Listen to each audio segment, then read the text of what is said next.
What's going on, everybody? I'm Matt Harmon. Welcome to the Yahoo Fantasy Forecast presented by Toyota, the official automotive partner of the NFL, who's all in all season, and it is a hell of a day to talk ball. And join me to do just that is Nate Tice. Nate, what's going on, buddy? Not too much. Great to see you. Also nice to actually hear you after producer Colin seems like he is broadcasting live from Times Square right now. That's what it sounds like when he chimes in. But no, great to see you, dude. I'm very excited to talk some ball about some teams that we touch on here and there. Very excited to talk about them here with you on this show. No, I'm excited about today's topic in the fantasy film room today as well, because Nate and I, obviously, if you are unfamiliar, we do Football 301 together earlier in the week. And at this point on the Real Deal NFL shows, we're talking about the good teams. We're talking about the playoff contenders. Like every single week, the producers want us to dissect exactly how these teams are going to be good in the games that matter, the postseason games, the playoff race here at the end of the regular season. That's typically the topic du jour. However, here in the fantasy football world, the whole pool is available to us. Nobody is irrelevant.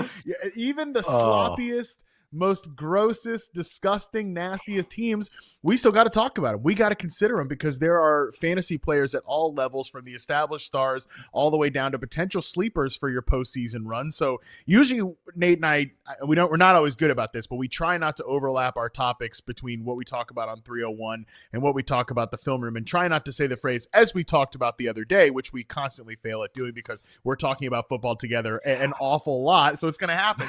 But my pitch for today's episode was, let's talk about some potential diamonds in the roughs, maybe some useful players on these bad offenses, because those are not the ones we're talking about on 301. So with that, let's dive into this topic. Let's dive into this week's fantasy film room.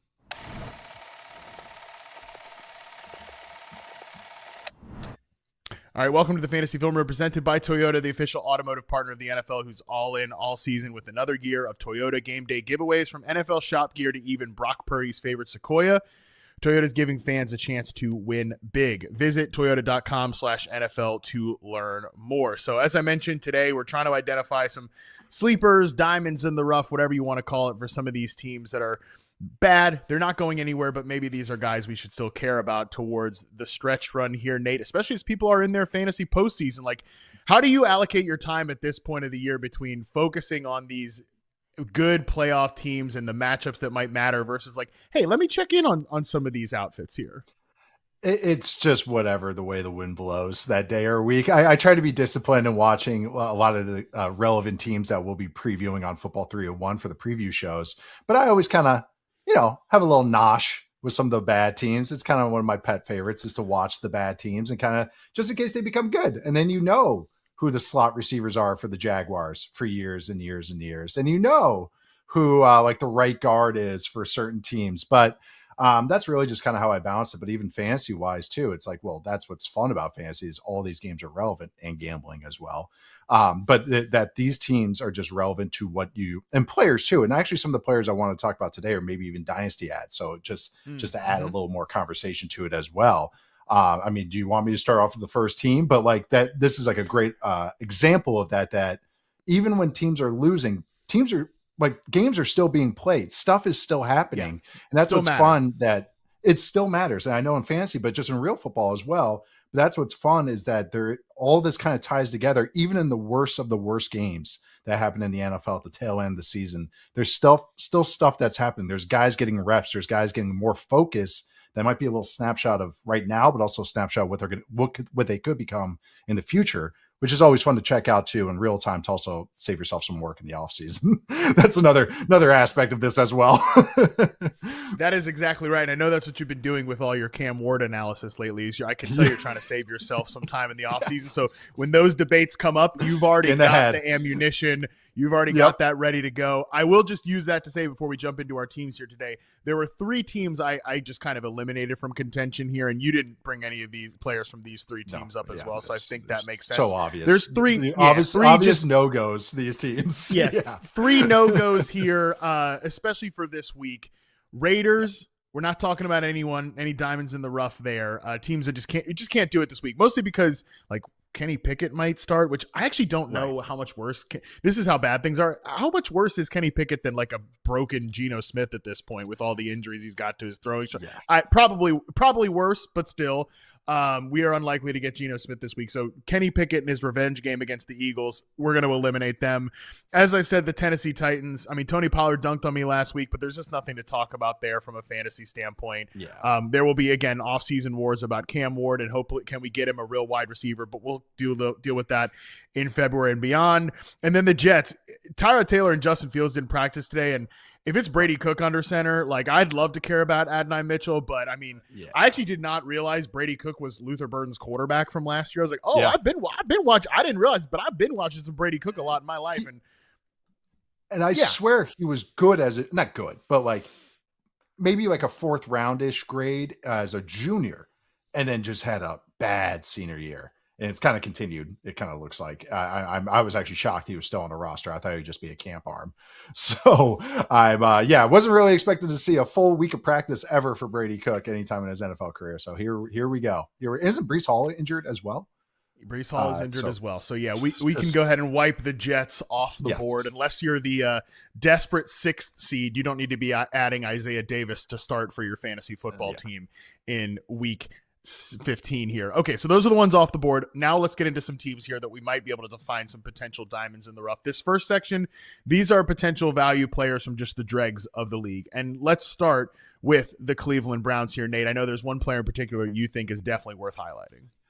Yeah, I don't think I'm breaking any new news with this guy, but you guys informed me, or the producers informed me, that he's actually only rostered in about half of the Yahoo rosters right now. But that's Harold Fannin from the Cleveland Browns, who is just a phenom. I mean, real football sense and fantasy football sense. I think this is going to be a really good tight end class, which kind of figured anyways with this rookie class. That's how it kind of graded out as prospects as well. I don't include Mason Taylor too. He's actually looking okay long term for the Jets. So that's one Jets discussion, one Jets sentence I got in there. But Harold Fannin, man, is just a bull with the ball in his hands. He is just very good as a yak player. And this offense has been running a lot of screens, and they've been productive on screens because of Harold Fannin, because he is just able to take underneath throws, check downs, and other plays. So some tight ends might just get 4 or 5 yards, and he can turn into first downs, which means more plays. And they find ways. There's not a lot going on with the Browns. Just in a real football sense. Judy's Judy. They're kind of just trying to find weapons, but Fannin has shown that it's not just a desperation of this team. It's like, oh no, this guy's a building block going forward. And I know just even narratively off the field is that the coaches love him and that they want to feature him long-term, so he is a guy I think is obviously startable, but even if you're just needed, I've actually like a decision. It's like, I have him on some teams where I maybe have technically a better tight end. I think he's ranked pretty high this week anyways, but maybe he's just the splash play that I'm hoping that I get a big spike week, because I think spike weeks out of him are realistic, not just the rest of this year, but just long-term as well. Like, he's going to be at worst a top 3 option in any type of good offense. And this is a bad offense, and he looks like the number 1 option, to be frank. But I'm a big believer in him. Charles McDonald, our Football 301 third, has been pounding the drum about him. Was super productive in college. It's very real. I think maybe that's the long or the short of it that I want to say about Harold Fannin. It's very real. He's a good player, and I think the production will stick this way going forward. Yeah, good matchups down the stretch, especially this week against the Bears. I think there will be spots for him for sure. He is.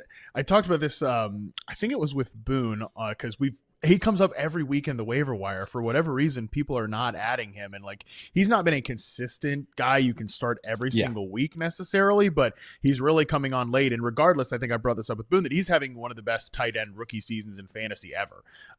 Actually, I remember Charles' often player comparison for Harold Fannin was Aaron Hernandez on the field, as he would always say, of course. And actually, from a points per game perspective in fantasy, like, their rookie seasons are very close. So it was a great comparison by Charles, and it's definitely worked out well. I mean, he's just dusted David Njoku for the top tight end role here. Like, I thought Fannin might be kind of what he was at the beginning of the year, where he's a bit player, he's in and out a little Yep. bit in 12 personnel. But no, here towards the end of the season, you look at like route participation. I know Njoku got hurt in this past week's game, but just since week 12, he's run a route on 87% of the dropbacks, which is second only to Jerry Jeudy at 92%, and David Njoku is at like 24%. None of the receivers are higher than 66%. I've definitely been bummed that Cedric Tillman's done pretty much nothing ever since he got back from injury. Started off the year well, but I just think he's a guy that like can't really consistently stay on the field, and you can't really count him at this point. Yeah. So regardless, at this state with the Browns offense, you're not really looking to get the ball but to two guys, and Harold Fannin is the one like per route easily the most productive, 22 targets since week 12. I think he is an incredibly fun player to watch.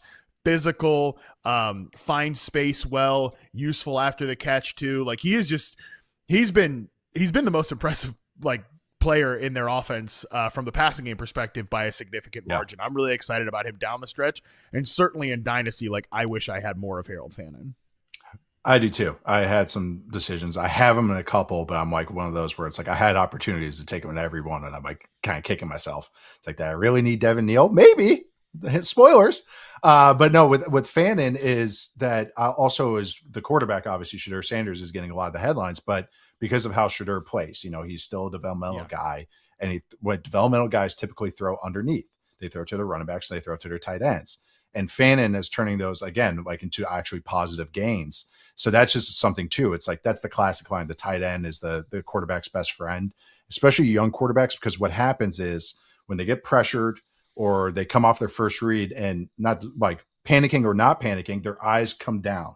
And the routes that are usually down are the tight end and the running back. So it's just even if it's not a great offense, like the offensive ecosystem, which we usually use in like a whole general sense, just like the synergy and just this playing with a rookie quarterback is going to work, I think, for Fannin as well too.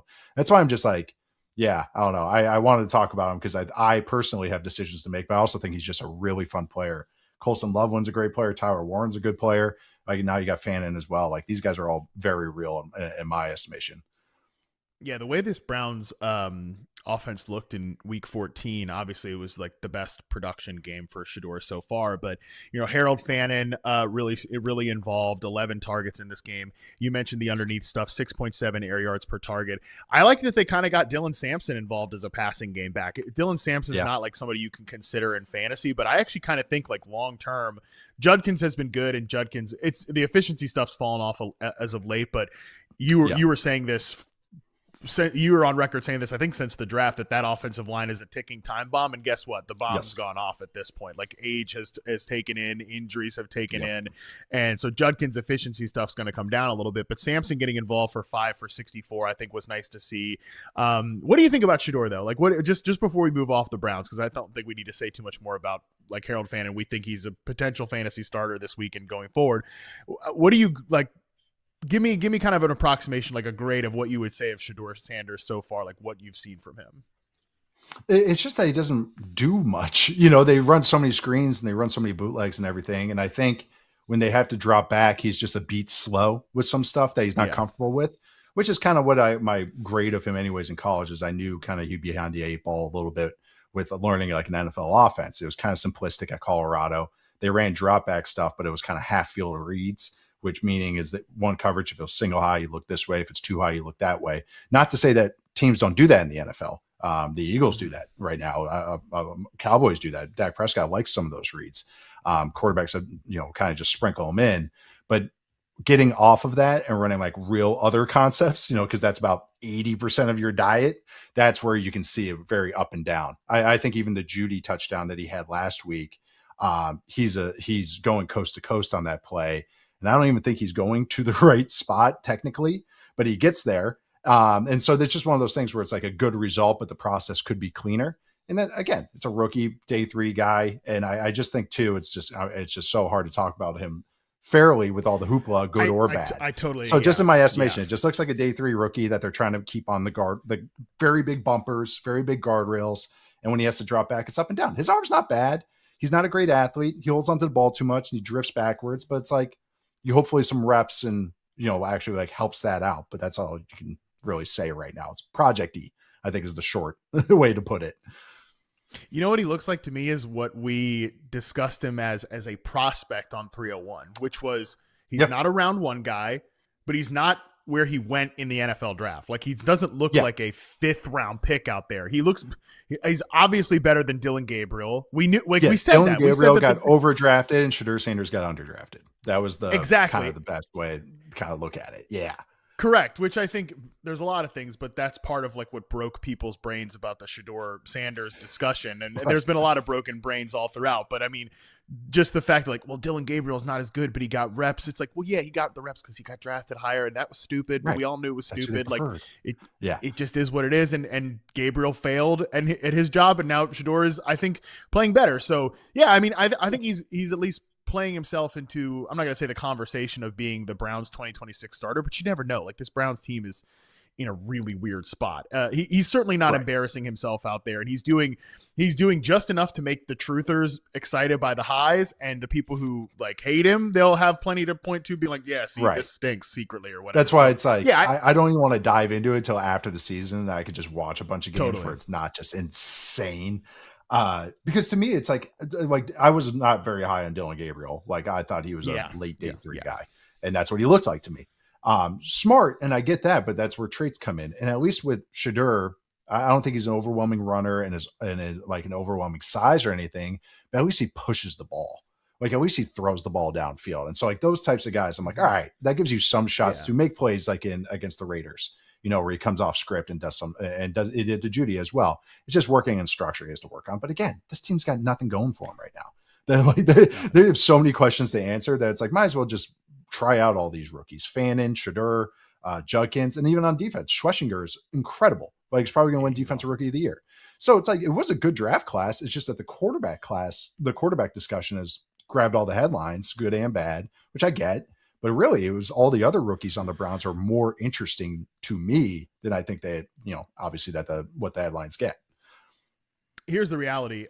If it's Dylan Gabriel playing right now and he was playing the way he was, we're not leading off the show with like, hey, Harold Fannin is a really good play for your fantasy playoffs. So that exactly. Is like that alone is a feather in Shador Sanders' cap.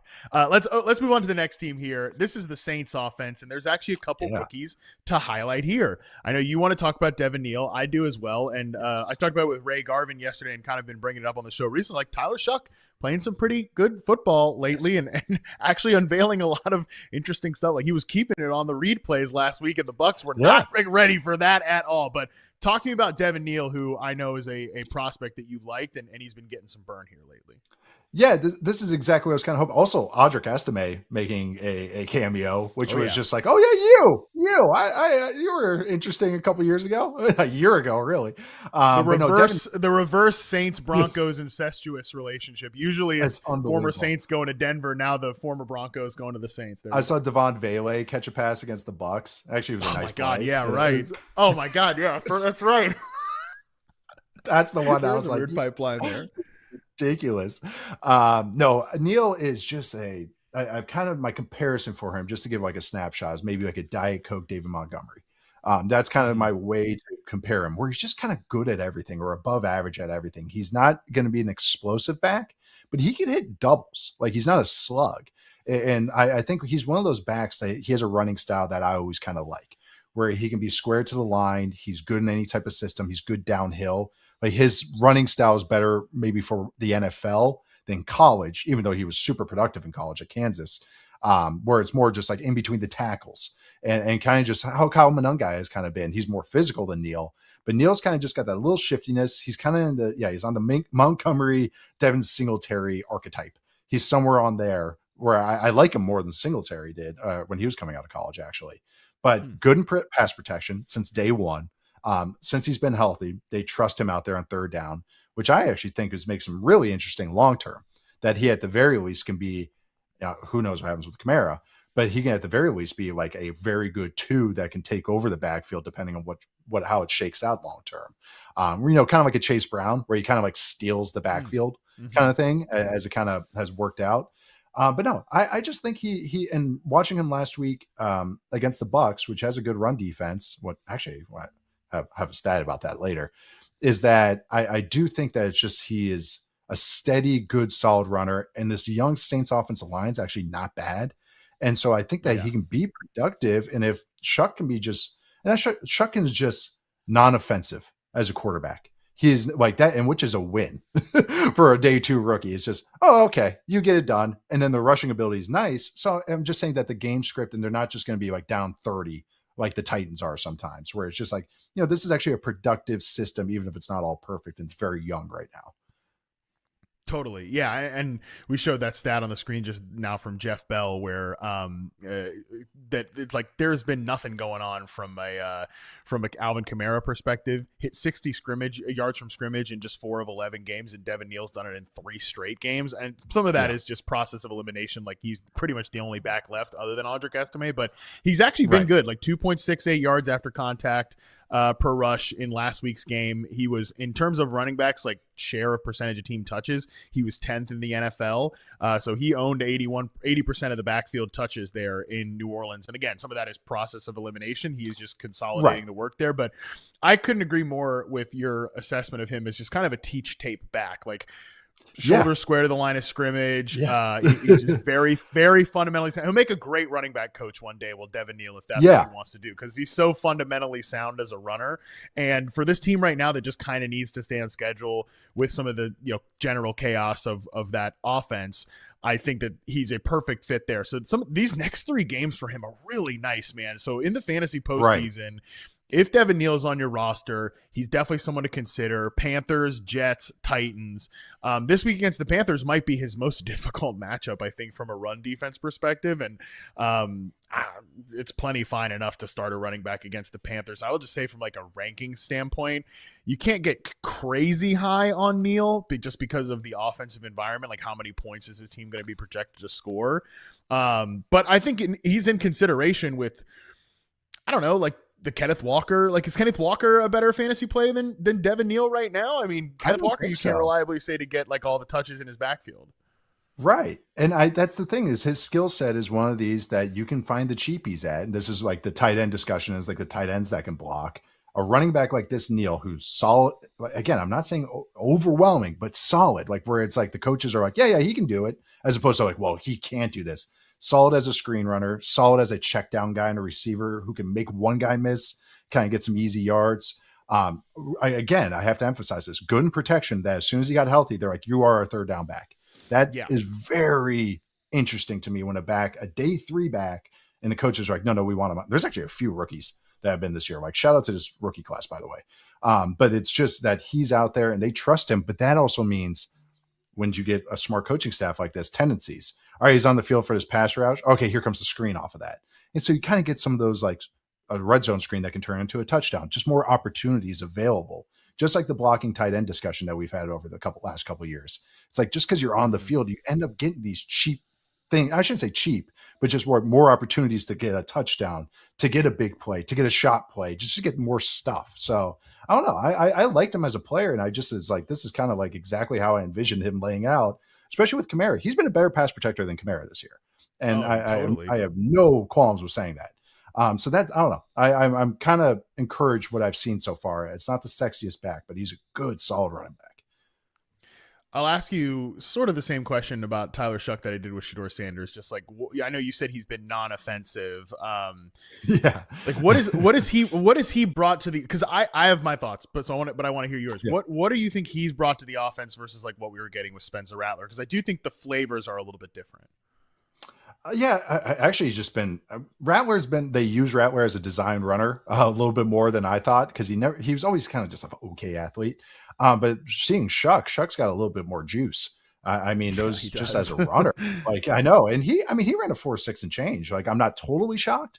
It was just that he had a play style that was a little bit safer in college, where it was kind of, I always talk out both sides of my mouth with it.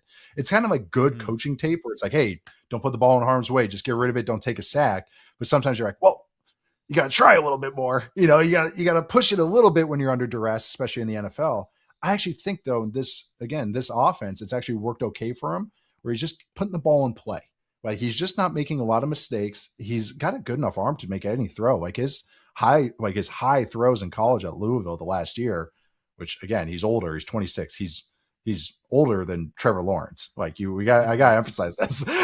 He's older than Trevor Lawrence. So that's the other thing. Long term, I don't know. But this is kind of what I envisioned, even as I had him graded as basically in the big chunk. Him, Dart, Shadur, Riley Leonard. I had all those guys graded in this big, like, 3rd round chunk. And with him, it was like, well, I think there's a floor here, which we're seeing because he's a good processor. And I think he's got pretty good arm, and he's also a pretty good athlete. It's just sometimes, he's just maybe a step slow with some stuff. Maybe just sometimes just gonna have some sprays and misses. Like, his high end stuff maybe is not consistently there. But I don't know. I think he's a quarterback that's, like, interesting to look at right now. Like, again, non-offensive is how I go, but it's been positive so far. I haven't been overwhelmed where, like, some maybe my compatriots in the national media where they're saying, like, oh my God, like, this guy's going to win MVP one day. I'm not saying it's like that, but it's been just kind of like, oh, this guy's been a solid rookie. This guy's just been pretty solid as a starter. But that, I don't know what his ceiling is long term, but for what this is right now, okay, we can get through 2025. Makes 2026 draft a little interesting, but then the 2027 draft might be where they look elsewhere. Yeah, I think that just for me, I got a lot of thoughts on it, Matt. I've been trying to figure out how I grade them anyways, so that's why. Thank you for letting me talk about it. I'm glad to hear that, because I have been thinking about this too, and it's like Sanders. It's just such a more like hot topic to talk about. Nobody cares about what your feelings are about Tyler Shough, but everybody cares what you should or should not say about Shedeur Sanders. But I actually kind of feel like for both of these guys, they've made their offenses better since they got in. I do think that the offense was fine with Spencer Rattler. I think actually the stat that we're showing here, like completion percentage in the intermediate area of the field, that is actually where I think that Shough has taken a little bit of a step ahead of Rattler, is just in that kind of 10 to 19 yard area. It's a great observation.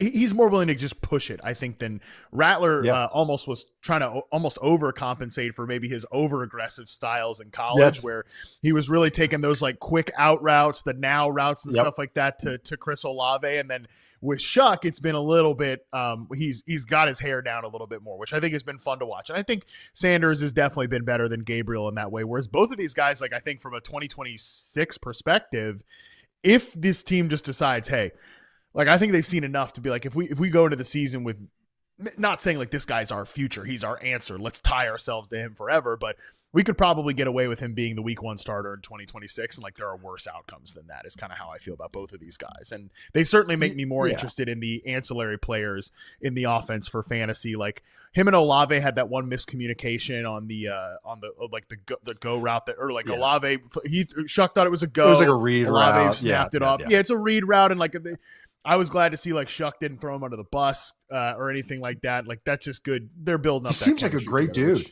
I by all accounts, he seems like a good dude, a hard worker, and all that stuff too. Who made the tackle after that interception? Devin Neal. No, nice open field tackle. There we go. Play. Yes, he did. A grinder. That's a good football player. Absolutely. Good football player right there. No, Shough, this situation reminds me a little bit, and also because I got to understand too the Browns and what's the talking points for the Browns and having to find a quarterback in the future. Well, the Saints don't have that national spotlight on them like that. The Saints kind of do whatever the hell they want. And so I think a little bit, this kind of reminds me in a way, not saying this is exactly how it's going to play out, but like with Ritter, when he was like, oh, okay, let's give this guy a shot. Yeah, we'll just see. We like, if we don't love anyone in the draft, we'll just give this day 2 guy a shot. The kind of it worked out the worst way possible. Arthur Smyth got fired, but actually that's still a thing I think they could regret. But I think just in this circumstances with the Saints, they're going to give them a long leash, Kellen Moore and Shough. So that's how I view it. It's like, let's just see. Because if you hit day 2 quarterback contract for a team that's always in cap hell, like that's the way to go. Like that's how you want to do. But again, that's like that's a long ways away. And also this draft class too. If we want to talk about that, so many guys are just being rumored to go back to school. There might not just be enough quarterbacks like in this draft class. Exactly. Like I might just be Mendoza and that's it. Like, so it's just, that's just another talking point that we'll have plenty to talk about in January and February and all that. No question. And by all accounts, Kellen Moore really liked Tyler Shough, and he might like him more than some of the guys that are going to be available in this class. And he did based on what I've read, what I've heard, liked him better than the guy that went to this next team that we're going to talk about. People can disagree with that, but that was Jackson Dart and the New York Giants. That's the final team we'll talk about here. And by the way, it's not a coincidence that these are the dregs of the league and they're starting rookie quarterbacks. That's how the NFL works. So it's really hard. It is really difficult. So two players from this team that are in fantasy consideration are Theo Johnson and Wan'Dale Robinson. I think Wan'Dale has both of them have good I could not matchups. believe you threw that name out there. I was stunned when I saw that name on the bullet point. Wan'Dale Robinson, Matt Harmon, typing that out. Purple Matt Harmon, typing that out on that shared Google sheet that we have, Google Doc. Can I just say about Wan'Dale? I have already capitulated and apologized for being so mean to him. Just because I do he's running real downfield routes this year. Okay, he's not just doing fine. He's been totally fine. Christian Kirkian, maybe I'll give him that. That's not a bad comp. He's I think maybe fat. Yeah, juice those projections up as we're talking, Yahoo. No, but listen, he's much faster and more explosive this year than I think that he's been previously. And he's, again, actually running some real downfield routes. He's playing less in the slot this year than he has previously, which I think, again, has just allowed that speed to really show for him. So, yeah, again, is he on that Christian Kirk kind of Tyler Lockett spectrum of receivers? I don't know about that, but I mean, I think he's maybe in that ballpark of players, and he's in a contract year. He'll be a free agent. So that will be interesting to consider. And I do think he's in lineup considerations this week because they're playing the Commanders. And I mean, again, Theo Johnson, Wan'Dale Robinson, they'll be able to get what they want. My big question to you is mostly going to be about Dart as a passer. So go ahead. Oh, I was going to say Commanders, whoever plays the Commanders defense is just the autoest of auto smashes. That's one of those where it's just play the opponent, not your player. Because it's one of the worst defenses I've ever seen. What the Commanders are doing right now and putting on film. It's just so sloppy and so bad. Also, Wan'Dale Robinson has drawn 4 pass interferences this year. How about that? A little short arm Wan'Dale Robinson. But the Giants offense just overall, really, I'm not trying to be mean here, but really just if Dart's been out there or when Jameis Winston's been out there, so basically anyone but Russell Wilson.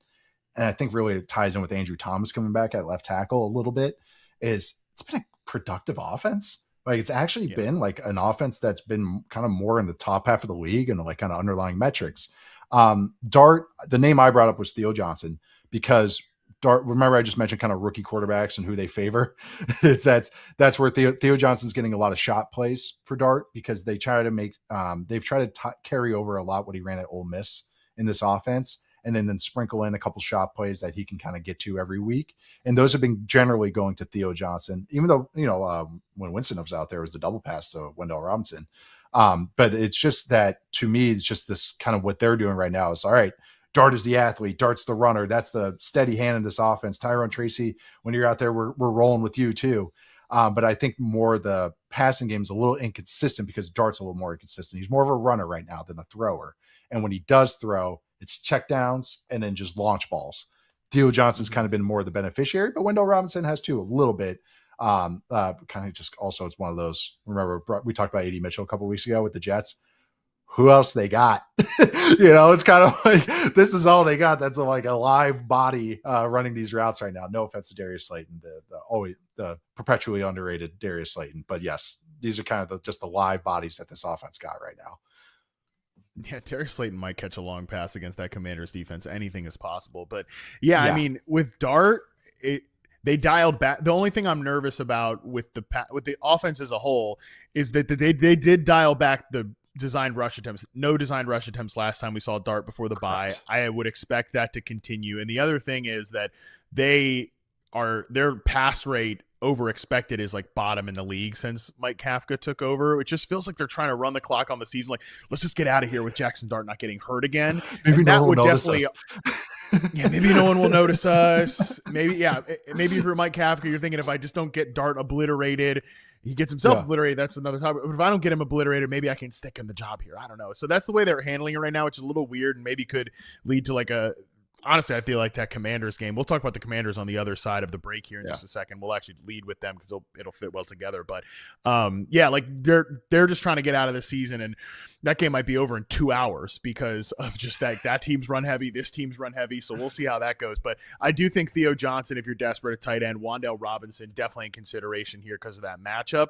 And I did note yesterday that Dart is much more efficient throwing against single high than he is with two high coverages, and which makes sense because that middle of the field, he's probably better throwing outside the numbers at this point than he is working over the trash of the middle, which shockingly Wan'Dale has been running some of those routes outside the numbers, which is why I really do kind of like him this week. Yeah, I again, it's just this matchup that they got. This is just as juicy as it gets. Like they can't cover a soul right now, and that's again another reason why I like Theo Johnson this week. It's because just going against the Commanders linebackers, going against shot plays as well. Because I just think that when stuff, a lot of shot plays, there's a lot of action, so it's a lot of play action, a lot of stuff crossing defenders' faces. This is like the worst defense for that. I mean, JJ McCarthy just lit up this defense, and it's one of the worst. Truly, it was one of the worst performances by a defense this entire year by any team. And so that's why it's just like, that's Theo to me, Johnson. Long-term too, I just do like him because I do think he is one of those true wide tight ends that is a good receiver. And just if Dart is going to be the long-term option, they've already shown synergy that I'm like, all right, I think at least this guy could be a top 3 receiver in this offense, even with Neighbors coming back and whoever they have as number 2. Who knows with Robinson and everything. But I don't know. Great matchup. Long-term, I like Johnson a lot. And then, I totally agree with you that Robinson has been kind of a nice, worthy of some praise because there hasn't been a lot of plays where I'm like, oh, there he is again. Can't get open, getting sticky. It's actually been very productive, even if this offense kind of can be a little Looney Tunes at times with the love for the shot plays. I can't emphasize that enough. There's a lot of shot plays in this offense. And when I say shot plays, it's just very designery, heavy play action, a lot of stuff going on that they get to every week. It is. I mean, it's a good run game though. Run game is legit. Offensive line's legit. They have some questions to answer this offseason, but the offensive line actually is one of the most underrated offensive lines in the league right now. We'll see long term. Yeah, we'll see. All right, we're going to take our first break. When we come back, we're talking through more potential diamonds in the rough. We'll get into that right after this.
All right, we're back, and this is our next section of potential diamonds in the rough on some bad offenses. These are teams that are not going anywhere, but they're not that bad. Well, maybe. But some of these teams aren't as bad as Browns, Saints, Giants, as we talked about in the previous section.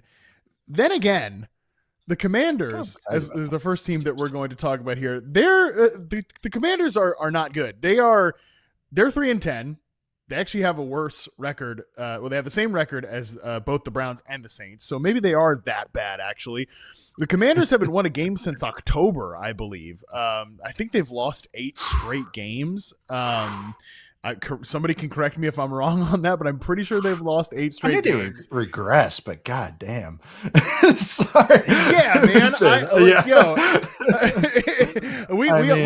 We were all kind of in the same page of like this is the regression team when we did our like Vegas shows this year, and it's been so much worse than I possibly could have imagined, and some of that is because Jaden Daniels has gotten hurt. He's not going to play in this game on Sunday, as Dan Quinn announced. Actually, before we talk about this team, just real quick, do you think Dan Quinn, do you think Dan Quinn is in any danger of losing his job here? I mean, you lose 8 straight games, you flop this hard, and the defense is as bad. I generally am kind of balking at like, hey, we should judge head coaches by the whole body of work, not just like, well, the Texans defense is good, so DeMeco Ryans is good. And I actually think DeMeco Ryans is a good coach. I'm just using it as a general. So, like, you're a head coach. You're responsible for both sides of the ball. Please give me a break. But Dan Quinn is the defensive guy, and he took back control of the defensive play calling, and it's still horrific. Like, do you think that this organization is eyeballing the coaching staff at all this offseason or no? I think it's one of those where they're going to give him run into this next year, but then it's like any sign of a downturn, it's like they're going to fire him. Because also just their front office, they have a lot of cooks in the kitchen. So I'm always curious of like how that kind of plays out. Like, so there's power struggle stuff. Like that's very, I know nothing. This is me as an outsider, just looking at these types of situations. Usually they do things quicker than other teams like the Saints, where it's just, it's just their owners, it's just the Rooney, or not the Rooneys, the Loomises. No, but I think that he already played his first card, which is he got rid of the defensive coordinator, which is also that usually puts your next into the chopping block. What that means for the entire team, I don't know, but a lot has to change. The personnel, this is why they were so interesting to me, was this offseason was they took so many flyers on vets, 1-year deals, 2-year deals, 1-year deals, 2-year deals, mostly on defense, but a little bit on offense too. Then they made some trades, but then I was curious who they would re-sign and who they would bring in. And they re-signed, like Bobby Wagner and just a lot of other guys. And I was like, oh, okay, you guys don't think that's an issue. And to me, I was like, your defense needs so much, because I think they were just playing on borrowed time anyways. And I just looked, and it was kind of one of those where I'm curious whose decision was that. Was them just going like, oh yeah, we trust the coaching staff? Was that the personnel going like, well, no, we don't, we trust you guys. We're not going to make our own eval. Like, I want to know. And I'm whoever gets in trouble and wherever the leaks start coming, I'll start knowing who's, what's going to start happening in long term, 6 months from now, 9 months from now, a year from now. But I do think it cranks up the seat because the hot seat because of that, because that he already fired the defensive coordinator. He's already taken over play calling, and it's just gotten worse. And it's supposed to be guys that know the system, quote unquote, and they very much look like they're not knowing the system. So he gets a little bit of leash because of Jane Daniels' injury, but also the problem of this team, the offense is top 10. It's top 10 with Marcus Mariota in it. Cliff Kingsbury, I do think, has earned a little bit more of my respect as a play caller the last 2 years. I think Bobby Johnson's a good offensive line coach. So to me, it's the defense. The head coach is in charge of the defense. Okay, that's where the questions are going to start. Yeah, that makes like complete sense to me. And I mean, for this week, that bad defense going against another bad defense in the New York Giants, I think that's what's interesting about this matchup from like a fantasy standpoint. If you're looking for sleepers, this could be that beautifully bad shootout game here where it's two bad defenses, especially the Commanders, and I think Dart will be able to get it going there. So on the other side of it, Terry McLaurin, I think, is a guy who, maybe a little bit disappointing last week, the results, but he did play much more than he did in the week prior. This is the type of defense, a secondary that he really gets over on. He's dunked on the Giants consistently throughout his career, and a lot of that is because they're more of that like single coverage type team on the outside where you're going to push more funnel. You're going to funnel more targets to the X receiver anyways. He's always better versus single high coverage and two high coverage. I think Terry McLaurin's definitely going to be in consideration here, but he's not the only player you want to highlight here, Nate. Tell me about Chris Rodriguez, Marcus Mariota. What are you looking at here for this team? I feel like this is like the third or fourth week I brought up Chris Rodriguez because it's real. I think the game script didn't work for him, recently in the last week because they got absolutely skunked. But Rodriguez and what this run system does from the Cardinals, we talk about this all the time. Cardinals or Commanders, Cliff Kingsbury's run game is kind of vastly underrated, success rate wise, process wise, and results wise. And I think Rodriguez is just going to have some matchups that are just going to work for him. The Giants run defense, they're terrible tacklers, especially on the back end. And that matters when you have a hammerhead at running back because they don't want to tackle. So boom, they'll just fall off. And you have corners that don't really want to tackle. So I think that's more of that's a better matchup. You just mentioned there's might be some of that beautiful, ugly, beautiful disaster shootout going on that I think works for this because boom, this guy's getting 8-10-yard runs as opposed to just ugly 2-3-yard runs. Eagles run defense. Also a defense that I think they match up well against. They could spread them out and with Vic Fangio's defense. And a hammerhead is better against that defense than a guy that requires more speed and bouncing because of just how good of a tackling team the Eagles can be on the back end. But you want to run ugly against the Eagles. Maybe that's the best way to put it. And I think Rodriguez, again, it's a good matchup. And then the Cowboys defense, which has been better. The run defense has been better, but it's not overwhelmingly amazing. And again, a bad tackling team on the back end.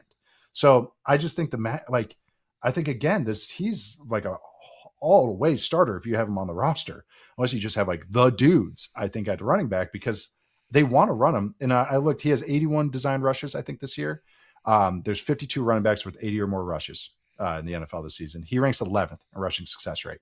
He's just behind Jonathan Taylor. He's just ahead of Zach Charbonnet, who's another beautiful disaster runner, beautiful, ugly runner. Tyler Algier, another beautiful, ugly runner. And then Devon Achane. He's just above. He's 7th in first downs per rush. And I think there's just going to be opportunities there and game scripts that actually might be better for this than maybe some of the other matchups they had, like the Vikings defense. Totally. Yeah. And I mean, if they're going to get into goal line position, it's going to be Chris Rodriguez, who has 55% of the running back rushes since week 12. So it's not like a total domination by him. It's still like a split backfield, but he's clearly the main base guy. And he's the one that they're going to give the touches to down inside the goal line in the run game. So if this game gets high scoring, which I think it could between them, and even that game in week 17 against the Cowboys, that'll definitely be a high scoring game because Dallas is going to put it on their defense. And I think the Commanders can come back a little bit. You're looking for good odds at a touchdown there. That's kind of just what you need to bet on if you're betting on a Chris Rodriguez type back. So very interested in that game for sure. Let's go to the next team here, which is the Bengals offense, which I think there's a lot of players we don't need to discuss on the Bengals offense in this section. We don't need to talk about Joe Burrow. We don't need to talk about Jamar Chase. No. Unfortunately, we don't need to talk about T. Higgins because he's not going to play, nor do we need to talk about the run game because Chase Brown is a fantasy starter and Samaje Perine is doing his thing. But there is one guy in the passing game that you want to discuss here, Nate. Who is that man? It's the guy like the world's worst tight end because he's not good at any tight end things, but he's a dang good receiver, and that's Mike Gesicki. He can catch the football, and Joe Burrow likes him. And I think he's just a guy. If you're desperate, this is a guy I would be okay starting, and maybe because I am desperate in a couple dynasty leagues because I have Tucker Kraft on those teams.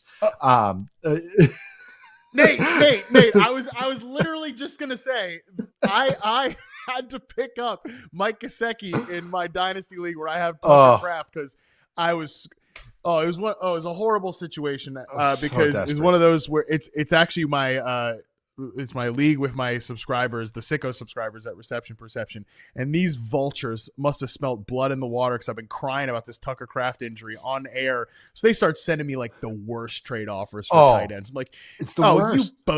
You bozos think I'm giving you a rookie pick for Dalton Schultz? Yeah, I'm gonna send you a refund on your subscription right now. You've just insulted me so much. So like and then I go to the waiver wire because there's never anyone useful. This league it's very deep, big rosters, whatever. There's never anybody on there. But I went a couple weeks ago. I'm like, Mike Gesicki's out here? I'm putting like a $5 bid on Mike Gesicki and trying to get him on my roster. And I am so thrilled that I did. So continue. I had to say we're in the exact same position there. That it's my Tucker Kraft team. That I'm like, oh my God, I have Terrence Ferguson. I got him in the rookie draft. He ain't playing. I don't want to play Chigakonkwo. Tyler Higbee's on IR. Can't even play him. He was on their roster. So I go to the waiver wire and there's Mike Gesicki. It's funny you say Ferguson because in my league, Danny Heifetz from The Ringer. he Tucker Kraft gets hurt, and I swear it was like within 10 minutes of him getting hurt or announced that he's on IR. He sends me, he goes, "I know you like Ferguson." I was like, "Oh yeah, okay." He was like, and he sends me a trade offer. He wanted me to get rid of Kraft for Ferguson, and I think, and there's some picks and stuff like that. I was like, no, you don't understand.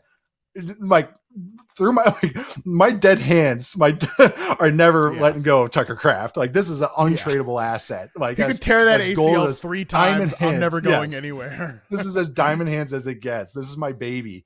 No, but sorry that you brought up Ferguson. But yes, anyways, Gesicki. Burrow likes him better than Flacco did. It's just how Burrow plays. They're way more spread out. It's just the offensive system they played. Although they did some more under center last week.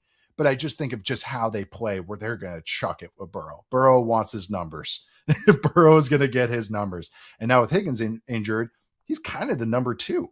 Definitely don't have to worry about Jermaine Burton. But I think Gesicki, actually, their other tight ends are actually not bad too. Like Tanner Hudson, of course, had the catch the other day, but he's like a pretty good auxiliary player, not fantasy wise, but just like in real football terms. Their rosters and their O-line's actually pretty good now too. This has been like a top 8-ish run offense, really this year. But anyways, with Gesicki, it's just that I think Burrow likes him, the opportunities there. And I just think he's going to have more, he's going to outplay his projections, because I understand what he has done most of this year, but I think the circumstances now leads to, I'm not even just talking myself into this. I just really mean this, but if you are desperate, I think he is more of a valid tight end to start than I would think the projections have and maybe some of his rankings have. Oh, 100%. So the last 2 weeks, Mike Gesicki's run around on 43% of the dropbacks, which is third on the team because obviously T. Higgins has been hurt. He's been targeted on 27% of his routes, 2.8 yards per route. He's taken 20% of his snaps out wide, 73% from the slot. Yep. So he is truly just a slot receiver for this team. He has 10 targets, 8 catches, 105 yards. I mean, and 1 touchdown. He is a wide receiver for this team. It's so funny for all the talk over the years of people be like, Harmon, chart Kyle Pitts, chart Harold Fannin, chart Brock Bowers. Nobody's ever asked for the Mike Gesicki reception perception chart. He probably has the best case of it. He probably has the best case of any tight end. Yeah, he's the most receiver tight end ever.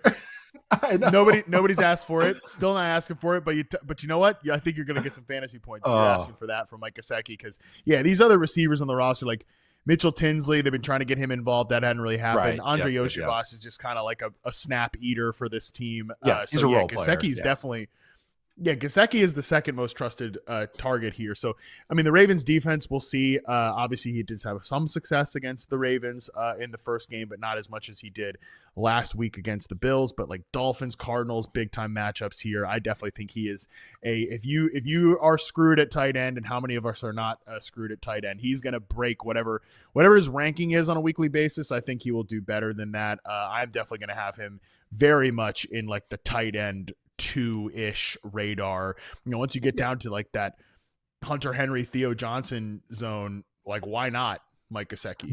Why not? My area. That's my zone. Yeah. Exactly. I honestly should never even draft a tight end high or pay for a tight end high ever again. How I play redraft leagues, right? It's just like I just shuffle these guys because it's my weird niche I have with fantasy is finding like just the spike week tight ends for that. But the Dolphins, though, speaking of spike weeks, the Dolphins defense also. Nice little segue. But the Dolphins defense is actually just really good or really bad against inline tight ends. And because of I know inline is not Gesicki, they have used him that way. Some designs, it's like one of the most obvious tendencies or tells that they have that when he's in line, it's going to be a play action pass or a pass because he's never going to block. He is true. This is a kind of an anecdotal story about scouting. When I was with the Falcons, he was the lowest graded blocking grade I think I've ever seen. Like I think he was the first 3 that I saw. It's a 2 through 8 scale, and 2 usually means need more information. So he was a 3. I've never seen that because he's a volleyball player. It's not like he was like this. Like it's some of those skill sets don't really work, which you need him to do. But man, he can go up and high point that football though, and Burrow loves that. Burrow's going to give some chances out of the break. So yeah, he's just such a unique player. It's it's one of these players I just kind of crack up every time I have to talk about him. Last team I want to hit on here is actually those Dolphins offense real quick. And I don't really actually have too much to add here because like Devon Achane is having a great season, probably a first round pick next year in fantasy. I think he's going to be he's going to go crazy on the Steelers defense. I think Jalen Waddle will as well. Jalen Waddle's been targeted on 28% of his routes the last 2 weeks, 13 targets. Nobody else on the team has more than 9, which is Malik Washington, and those are like low, short A-dot targets. So it's pretty much the drop back game is all Jalen Waddle. However, I think Darren Waller is an interesting sleeper candidate at tight end if you're desperate. Greg Dulcich has actually still been playing a lot. He's 4th on the team among tight ends and wide receivers in terms of routes run the last 2 weeks. 23 routes for him. Darren Waller and Malik Washington trailed Jalen Waddle with 33 for both of them. So yeah, I mean that I don't know. You're not playing Greg Dulcich in fantasy, but they're clearly using a lot of like the tight ends, and I think obviously Darren Waller, if you're in trouble, could potentially be interesting in this matchup. Yeah, and the Dolphins' offense has just actually been way better, and this team is just playing better football right now. Just overall, you can Same see record the record as the Chiefs, by the way. Yep, unbelievable, nowhere near the same. But yes, and Mike McDaniel can call a dang football play, and he can drop a good football play. It's watching him though in fantasy terms is tough because it's like, okay, Waddle obviously is the one, but I thought Achane hurt his rib. And I'm curious if that he might be, I think he's questionable for this next week. So like the other backs though are kind of flawed, and I can't get over the top where I like really want to rave and rant about them. But the thing is they could just hit because they just are so, like Jalen Wright, what he has made, like why you drafted him out of Tennessee was he was a home run hitter. Like it was like clear the path and you can go. Who knows against some of these defenses, like where it's just like they give a lot of opportunities. Like this offense does. I mean, just the offensive system. Really, their team is more interesting for me as some of their auxiliary players. I'm just like, for dynasty reasons, just like long-term dart throws. Julian Hill, the other tight end, is like just a guy I've always he's caught my eye. Always just one of these. He was undrafted, more of a blocker. They use him as a blocker, but just a guy I'm keeping tabs on. Just long-term some guy that might become something like year 3, year 4, year 5. And then Malik Washington is. They try to give him touches. He's very, very fast. Also another guy that maybe a back end of a deep roster that I just want to keep on my just as a stash. Just who knows what the offense turns out to be down the road if they keep McDaniel, because I don't know, he's interesting. And then he said some good, shot or like juice plays where it's like he's caught my eyes. He's very fast. It's really hard not to like have him grab your attention when the guy is really, really fast. But also I wanted to talk about the run game was just if you looked at the long term. Okay, Bengals would look like the best run defense that they play the last 3 weeks or the next 3 weeks. They're 29th in rushing success rate, but since week 10, they're 8th. Like they've actually been playing a little bit better. Maybe just kind of just having Burrow back, whatever it is. The Bucs are 2nd if you look at the long-term rushing success rate allowed. Since week 10, they're 11th. And then the Patriots are 9th if you looked at the whole season, but they've had injuries. They've had Milton Williams get hurt, amongst others. They're 26th since week 10. So it's just a little better slate than you would think. And I think this offense is really churning. And I think their young O-line is really hitting. Patrick Paul, their left tackle. This is, if you can't tell, guys, I've been waiting to talk about the Dolphins for a couple of weeks. But Patrick Paul, though, their left tackle, like he's legit. Like I don't want to say like, oh, he's going to be an all-pro one day, but he's really good. And that's they're a team I'm just so interested in. They have so many interesting ways they can go about this offseason. But the stuff's been good. It's been a good team the last couple of weeks. The right side of their line, I think, still is in trouble, but I think Aaron Brewer's had a really awesome season. Yes. I think Jonas Savanaia, he was a disaster at the start of the season, not to be mean, but he was a disaster at the start of the season. I think he started to look a little bit better. He's a rookie guard, and they were counting a lot on him. So definitely that left side of the line is big. And I just think this Dolphins team, it's trending in the right direction where I think they probably should keep McDaniel and just see what happens next year. Yeah. I don't know what they're going to do at quarterback, but there are some interesting pieces on this offense that we just talked about. So that is good to see for a team that I was pretty done with at the start of the season. All right, we're going to take our next quick break. When we come back, Thursday night preview, we've got 2 big questions about each team. We're going to get into those right after this.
All right, we're back, and it's time to preview Thursday Night Football. We've got one team that really matters in this matchup and one team that does not. We got Falcons at Bucks here. The Bucks are 4.5-point home favorites, of 44.5-point over/under.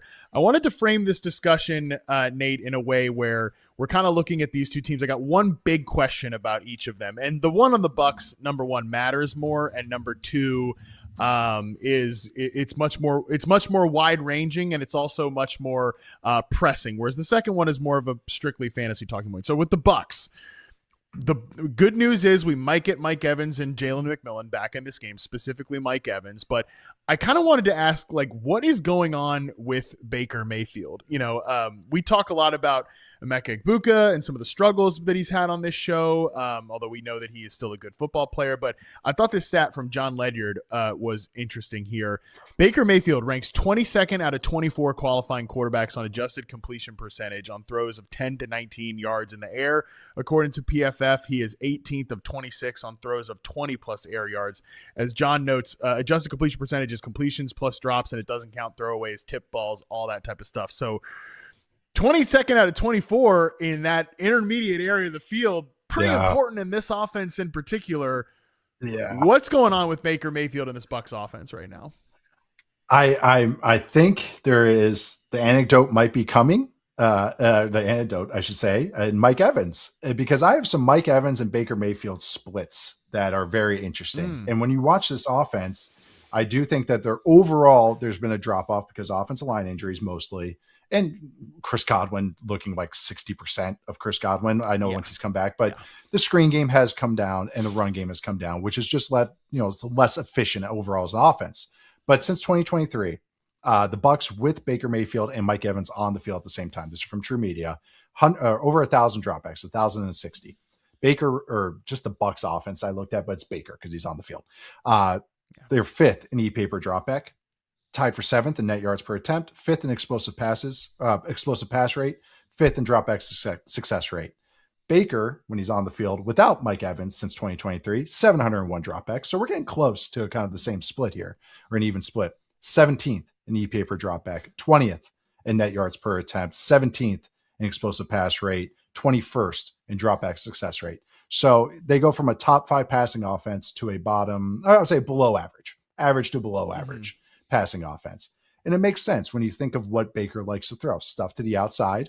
He likes his outbreakers. Mike Evans, anecdotally, because I know you got the numbers, I felt like he's always been good on those plays.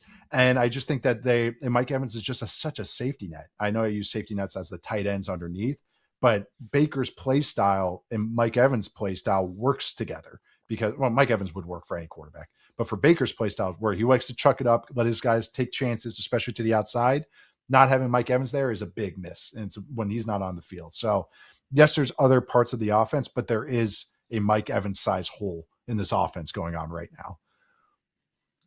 And this team that they're facing here on Thursday, the Falcons, like their pass defense has really started to fall apart. It was kind of always a high wire act where it was a lot of blitzes and a lot of pressure. And if you can block them up, and obviously Tristan Wirfs' health will be important to note in this one. Is he going to play after he did not play last week? That's going to be important. But I actually think their offensive line, even though they've shuffled it, once they got Graham Barton back at center, I generally think the line has been fine, even as they've dealt with some other injuries. It hasn't been a complete disaster. They should be able to block this up. And we saw JSN, like, because they bring so many guys down into the box and it's typically a one high look, that you can just fry them with your number one receiver on the outside. So with Egbuka and Mike Evans, if those guys are working in tandem, I think that just makes the offense feel much better, as I've kind of talked about for weeks. I'm honestly, I had somebody tweet me today, and shout out to them. I was trying to find the handle here because I want to give them credit. They were like, you guys got to stop talking about Emeka. David tweeted this to me today. You guys got to stop talking about Emeka Egbuka. I feel like he comes up on every episode. I was like, well, we're about to have a Thursday night football preview, and he plays in that game, so I apologize that we're not going to follow your rule. But I was like, and I said to him, I was like, honestly, I agree with you. I'm tired of saying the same thing about it every single week and the same old analysis. Trust me, I'm tired of talking about it if you're tired of hearing about it. But I do think that Evans coming back is a new variable that we can introduce to this offense, and then maybe let's talk about it after the game. Like, what felt different, what looked different, because he's a future Hall of Famer. Like, he's that level of player. He should come back here and make this unit straight up feel better. So I'm very much hoping to see that in this game. That's for sure. Your stats on that, I think, back up kind of the eye test and the way it feels when Mike is and is not part of the proceedings. And I think even because he did miss some time last year, correct? He always misses like a game or two. Yeah, like he always misses time. Yeah. Yeah, it was that why last year they kept churning was because the run game was so much better last year. And it just these things happen. The screens and Cohen. They had an elite play caller last year. They don't have one this year. That too. Correct. And so like that that's why it just feels not the same even when he was gone. You know, it's like, well, last year he missed time and everything. That the other parts that the easy buttons of this offense are not as easy. Not outright bad. The run game hasn't been great. Bucky Irving's last in rushing success rate. I keep getting shocked every time I see that number. But it's just one of these things where it's just how it all is with the offense. It's a lot harder this year. And Evans is one of those easy buttons that hasn't been there. It hasn't been available. Like even I did notice too is that the true sack rate, which is sacks divided by dropbacks as opposed to pass attempts, it stayed about the same with or without Mike Evans. So it's just, I don't know. I thought that was kind of funny. It wasn't like Baker's running around panicking anymore. It's just that the easy button that he's had is just not as good. It's not as easy anymore. So that's why the rest of the stuff just kind of falls to average-ish as opposed to just bad.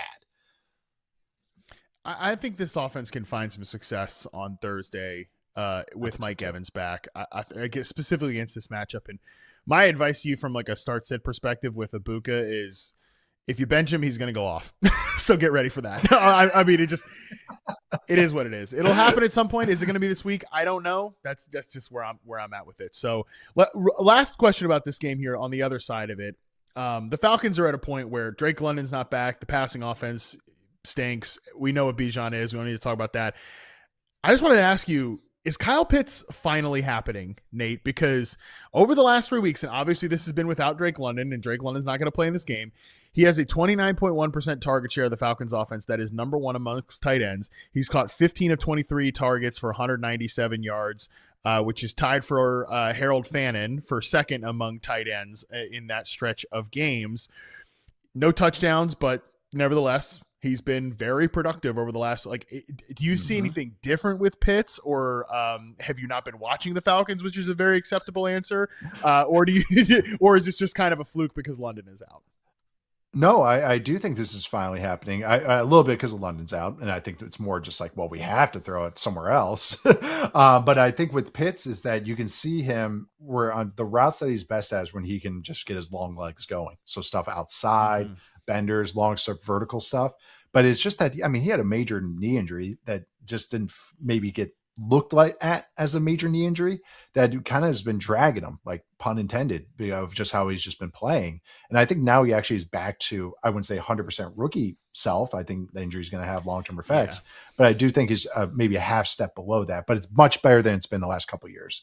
So he is getting some more of that explosive element. He's just so young. And I think he's just developed into his body as well. I think he's become a better blocker as well, which has kind of been one of the low key things. He's not dominant. He's not Kittle or anything like that, but I do think he's become actually more solid in that area. So he's become more well-rounded and he's getting more of the juice back. I think that I still like him long-term because he's just so dang young that it's just one of these things where it's like, yeah, he can still develop something. He's not going to be that 100% self, but I do think that finally happening. Yes. To a sense. Yes. Yeah, and his snaps out wide are down since London has gone out. I think that obviously matters. I never like using the tight end as the out wide receiver. You're just congratulations. Then you have the 25th best X receiver in the league. Not that exciting for me. I'm going to have Kyle Pitts ranked as a top 7, 8-ish tight end this week. So definitely a fantasy starter here in this particular matchup. Nate, good one here. This is a good show. It was fun. Appreciate you, buddy. We're going to say goodbye to you here, but we covered a ton of topics. Hopefully you feel like you got off your chest what you needed to about some of these slop fest teams. It's cathartic. It was cathartic. Yeah, no, thank you for letting me shed some weight on this show. I actually really enjoyed that. I appreciate it. And if you like hearing Nate talk about bad teams, you're going to love hearing him talk about the good teams on Football 301. You can make sure you subscribe to that wherever you get your podcasts. I'm on the show, but also him and Charles have the preview show coming out tomorrow. So definitely they'll be talking about some teams that aren't the Browns and the Titans. Well, we didn't even talk about the Titans here. That's too low. That's too low for our teams here. I just wrote an article about it. My God, a thing you 3,000 spent real words on the human Titans seconds. offense and Cam Ward. that's Whew. real Sydney. People, go make sure you click that. The Titans probably aren't clicking the most on the Yahoo website, so go make sure you click on that one so Nate can feed his family. Please, let's do that. All right, we are going to take a quick break. When we come back, Joel Smith joins the show for this week's edition of Buzz is Building. We're going to get into that right after this.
Welcome to Buzz is Building with Joel Smith. Every Wednesday, Joel joins us for the last block of the show here to provide 5 players with some buzz that you need to keep an eye on in each individual week slate heading into it. This week, for week 15, our focus is right at what matters here, Joel. It's the playoffs. Fantasy matchups to exploit this week. What's going on, buddy?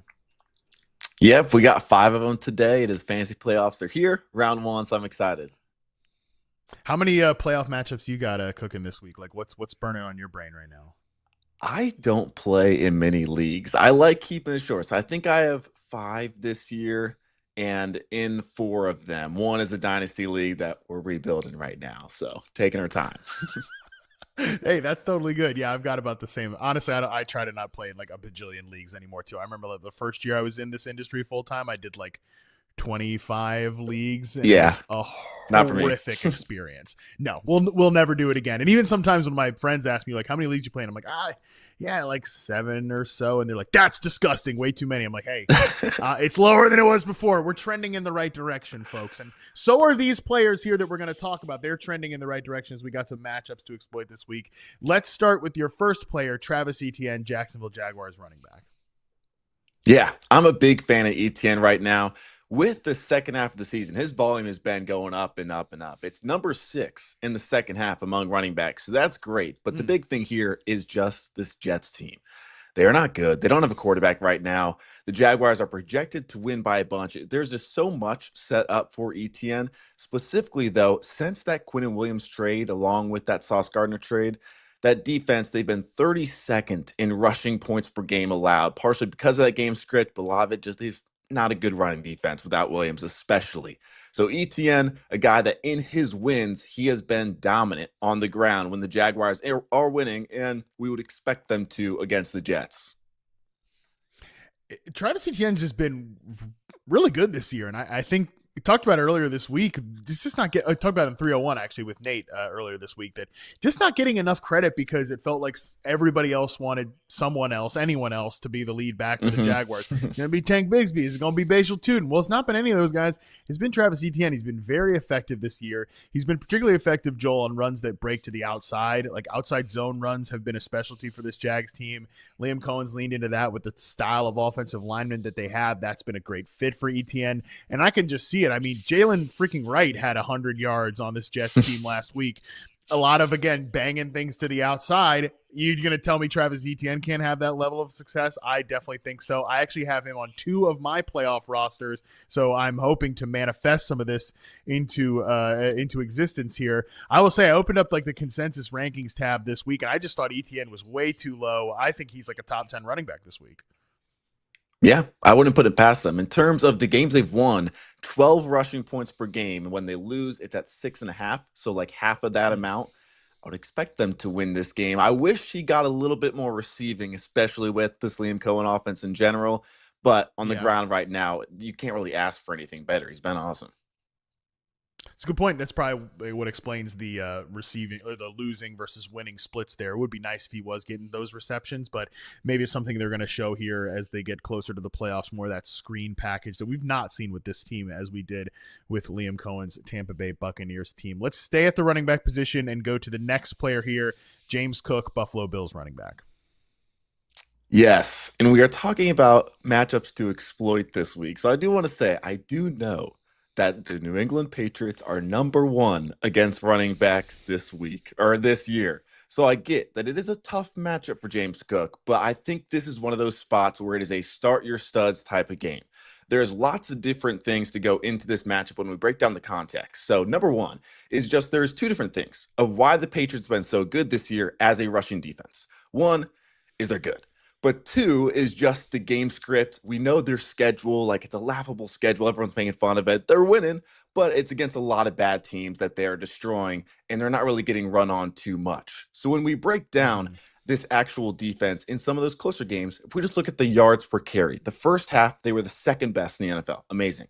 The second half of the year, though, they've actually been 16th. So it's been more middle of the road. And a big part of that is these last 3 games, they've been without another defensive tackle named Milton Williams, in that interior right there. They've been 27th in yards per carry allowed these last 3 games, and it was against the Jets, Bengals, and Giants. So it's not like these dominant running attacks that are beating them.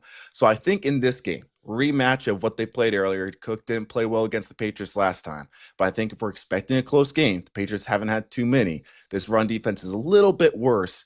I don't think it is the worst matchup possible for Cook. I think it is more you start your guy that's been your RB1 this season. Yeah, tough to get away from him almost no matter what the matchup is, because just like what are your alternatives going to be? But I do agree with you that this Patriots team is still very good, and I generally think the defense does certain things well, but the run defense slipping because of it without Milton Williams is obviously makes sense. Like he was paid a ton of money for a reason, not just as an interior disruptor, but to bring some stability to that interior of the defensive line. And I also think too, the Bills wide receiver room is just, it is what it is. Like they're not going to get a lot of targets funnel into those guys. I mean, freaking Gabe Davis leading your team in routes in the year 2025. That's a tough look, but that's just going to funnel more targets. I think not just to the tight ends, Dalton Kincaid, who I really like going forward, but James Cook as well, targeted on like, I think 20% of his routes in this game against the Bengals. I could see him having a high usage receiving game here as well. Yeah, he really just needs one play. He has gotten a little bit more receiving this past like month or so. So I do like that. Okay, next player here, quarterback position, Matthew Stafford, one of the MVP contenders of this season. What do we like about Stafford this week? Yeah, a lot. It's a revenge game right here. We're in December, and one of the things I look at in December, especially for quarterbacks, is where are they playing? He is at home in Los Angeles in the Dome. He doesn't have to be like in Chicago this weekend where it's negative 20 degrees outside. He gets his nice easy dome matchup against his old team. They are 27th in passing fantasy points per game allowed this year, and they're 31st against receivers, which the Rams target receivers more than anybody. So there's a lot to like here in this passing matchup. That and the game script helps them too. Also, I don't know if you've looked into this, but I mean, Stafford's been good against everything this year. Like, there's no coverage that foils him. There's no coverage that foils these wide receivers. But particularly against man coverage, he's just absolutely shredded. I don't think he's thrown an interception against man coverage this year, which, again, he's barely thrown picks. That's been one of the stories of his season. But he's been remarkably efficient against man coverage this season. Puka Nacua has been as well. Devontae Adams, you think about those ISO routes where he's getting into the end zone. And obviously, the Lions play a ton of man coverage, regardless of their situation. At cornerback, regardless of who's at cornerback and regardless of who they're going against. Like, they manned up on those Cowboys receivers last week, and obviously CeeDee Lamb didn't play the whole game, but he had like 100 yards right away, and then Ryan Flournoy picked up right off of him. So I feel like this Rams team going against that defense, the high scoring potential is big on both sides. Certainly, I think this is like the biggest total game of the season, but Stafford and this Rams passing game, huge advantage towards them over that defense, I would say.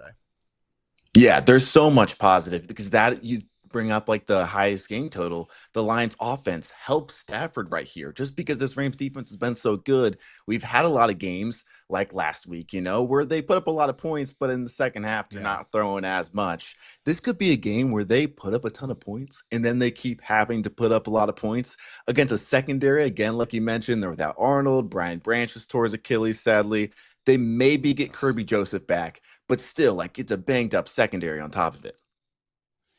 Yeah, I got Stafford as my QB3 this week. I expect a ton of points in that game. And yeah, there's one team where I've just been having Matthew Stafford as my QB1 for a long, long time, and I did not expect that to be the case. Definitely was not expecting him to be that. I thought he would have a good season if he was healthy. We all thought that, but I mean, the season that he's having here from a fantasy standpoint, despite the fact I think he has negative rushing yards on the year, it's very impressive. Obviously, doing that is very impressive for any quarterback. Let's get back to the running back position here with Woody Marks, Texans running back. Yeah, I like to go deep in a lot of these matchups sometimes and really try to find some weaknesses, different things to exploit, that sort of thing. When it comes to this one, it's really just the opposite. It's as simple as it can be. The Cardinals' defense isn't good right now. And you have a guy, Woody Marks, where the offense might not be incredible, but lately especially, he's kind of been that bell cow running back there. Now Nick Chubb is injured. Who knows if he's going to play this weekend? But he led the league last week in the percent of his team carries. So he's getting a ton of work. And then we get a matchup like Arizona. Since week 9, they're dead last in scoring defense. They've allowed 40 points in 3 of their last 5 games. So Marks is definitely one of those players where you need a touchdown from him. In the games with a touchdown, he's averaging 17 points per game. When he doesn't score, he's averaging 5. So you're really hoping for the touchdown here, but it's something the Cardinals, they've allowed 10 touchdowns to running backs these last 5 games in that stretch. So their defense has been horrible. The team in general is kind of all not really put together the best right now. So with the Texans defense, the workload that he's getting, I like the potential for Marks here. Yeah, all respect to Jacoby Brissett and what they've done offensively, but I just think that offense is going to get taken apart by the Texans defense. And look, if you can still start Michael Wilson if there's no Marvin Harrison Jr., that's fine. Like, Bam Knight is a whatever running back 3, kind of maybe a flex play type desperation volume guy, but I just think they're going to be in negative game scripts consistently, which on the flip side there means it's going to be positive game script for the Houston Texans, which should lead to a ton of Woody Marks. He's dealing with a little bit of an injury right now. I think he's probably still expected to play, but Joel, he's probably dealing with an injury because he touched the ball a ton in that game the last week, where I was like, he's like scraping himself off the turf a couple of times. I'm like, my God, I don't think this was the vision of like what they thought Woody Marks was going to be when they kind of took him as a scat back type in the 4th round. Yeah, I think he had 28 touches. He also gets hurt like every single game. So feel bad for him there. He's always playing the next week, but every single week he seems to get hurt. So hopefully he can stay healthy in this one too. Yeah, definitely think good running back 2 type, and all of the rookie running backs are in interesting spots this week. Woody Marks certainly included there. 5th and final player we will talk about, Stefon Diggs, Patriots wide receiver. And I'll put this to you this way, Joel. I'm very excited to hear what you have to say about Stefon Diggs because I can never get the Diggs week right. The playing time's everywhere. The points are everywhere. I thought we'd be getting the last Bills game. He's playing his former team, the Bills, this week. I thought it was like wheels up from there. Diggs was going to be used every single week. That's not been the case. It's been very hit or miss, been very up or down. What is the outlook for Diggs this week? And I ask specifically because I've got a dynasty team that has Stephon Diggs, and I need to know what to do. Yeah, a lot of it is honestly just narrative. They plays the Bills, like you said, that revenge game, just like Stafford. Another revenge game here. So the last time they played, 12 targets, 10 receptions, 146 yards. And another thing that you mentioned there, how much is he on the field? I looked it up. In the games where he's running 60% of routes, he's averaging nearly 15 points per game in PPR. It's just the ones where he's only out there for 50% of routes, 45% of routes instead of 70 or something. That's when his games aren't nearly as good. And some of that is the Patriots offense and their defense killing these teams. So hopefully, again, going back to that James Cook thing, is like if it's a closer, high-scoring game, hopefully the Patriots are passing a little bit more, because when he's on the field, he's still their wide receiver one in terms of targets per route run. The Bills defense, a little bit on the downtrend too, so I think that helps them. Yeah, they're kind of mixing and matching personnel. That's a part of it with that Bills defense. They're kind of trying to figure it out over there, but they've got injuries on the defensive line, that's for sure. So the pass rush might not be too much of a threat for Drake May. And yeah, you mentioned it, like when he is on the field, he is still super effective. Stephon Diggs, he's 12th in the NFL in yards per route run right now. He's just ahead of like Jamar Chase. I mean, he's still been really good when he's been out there. It's just trying to figure out when he's going to be out there and when he's not. And I would say, if I can go down narrative street on this one too, I do wonder, and again, I'll admit here, I never get this situation right when I'm trying to figure out when the Diggs games are coming or the usage or any of that stuff, Joel, but is this not when you'd want to ramp him up? You know, I mean, it's time to win the division, it's time to win these games, it's time to get playoff seeding, the whole deal. And look, this was the bye. Like, you got the bye, you got that 32-year-old body rested up now. This is the time when you'd think Diggs, 80% route participation, like these should be the games consistently down the stretch. Yeah, I'll give you some more, like off the bye. Yeah, revenge game. Yes, he is one of the most incentive-based players in the NFL right now in terms of his contract. So these last 4 games, yeah, we got 4 games left. He can make a lot of money if he's on the field and doing well. I think he's going to want to be on the field a bunch, especially against his former team, get those targets in potentially close games. So I like it for him. They're 22nd against the slot too. So he plays half in the slot. It's 50-50 exactly. So the Bills below average actually against the slot this season. So that might help as well. All 4 of the games out of the bye are AFC games. Obviously, this one against the Buffalo's their biggest, in the division, the contender, whatever. But then the Ravens, the Jets, the Dolphins to end the season. So all teams that Miami should want to beat. Again, conference record's going to matter here when it comes to seeding, everything like that. So definitely think there's some incentive here to ramp him up. And I like you, speaking of incentives, like you pointing out that part. I mean, shoot, I know he just had a kid with Cardi B, but I mean, she's a singer. She's got cash, but like, got a new kid. You know, Diggs likes to travel. I've seen the Instagram, the photos, the fashion, all that. Like, that stuff costs money. A few more extra catches here or there, that might do him some good. Or the reverse. He's dating Cardi B now, so he doesn't need his incentives. So we got to bench him in fantasy football. Either one. I think the motivation will still be there to, make it an equal partnership. Let's call it that. All right, that's going to do it for Buzz's building. Joel, these were 5 really good ones. I hope that people can get some success from you here for their matchups, and we can all continue to crush it. What are you working on this week that the people can check out as they head into their most important fantasy games? Ooh, we have our Matchup Lives video out on YouTube and TikTok yesterday. So kind of breaking down, we've gone 14 weeks. A lot of the times, the one tiny number next to your player's matchup, it doesn't really, you shouldn't follow it. So breaking down the context, the injuries, the changes on defense, all that sort of stuff to show you how really good these matchups are. And we'll have stuff Thursday, Friday as well. Yeah. Looking at that one little number next to your matchup, that's great. We love you being on the Yahoo app, of course, and shout out to everything that's going on the app, of course. But that's what the sheep are looking at. If you're watching Joel's videos on YouTube, TikTok, whatever, you're a wolf. Okay, you're listening to this show, you're watching the show, you're a wolf. Don't be a sheep, be a wolf. Make sure you check out Joel's videos so you know exactly what you need to know about all of these matchups. And that is going to do it for us today on the show. Thanks again to Toyota, the official automotive partner of the NFL, who's all in all season. And don't forget to check out Toyota's game day giveaways for your chance to win. We will be back here tomorrow with Justin Boone to preview Week 15. Everything you need to know for Week 15. That's going to happen right here on YouTube, 5 p.m. Eastern. Until then, We are out.